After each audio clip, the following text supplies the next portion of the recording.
Í þessu vídeo ætla ég að sýna hvernig á að stofna erlendan viðskiptamann.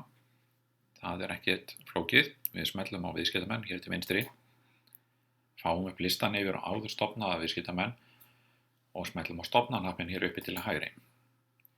Hér kemur viðmótið þar sem við stofnum viðskiptamenn venjulega. Í stað þess að slá inn kennitölu og fá upp úr þjóðskrá þá byrjum við bara strax á að slá inn heiti.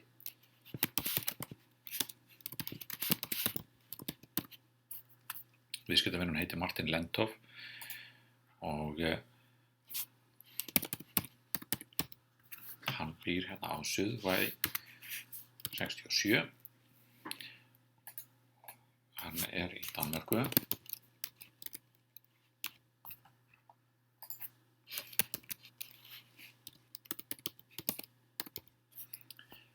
Ég er ekki með póstnúmerið á þessa stundu en ég læt það duga eins og ég er búinn að gera þetta núna. Ég ætla að slá inn e-mailið.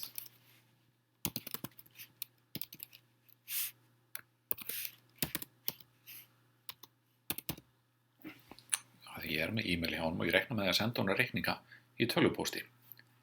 Ég er ekki með símanúmerið þess, en þessar upplýsingar duga til að stofna viðskiptamannin, en hann vill versla við mig í erlendum gjaldmiðli. Það er í evrum, þá vel ég gjaldmiðlinn á hann sem evru. Og tungumáli útprentun, ég get valið það sem dönsku og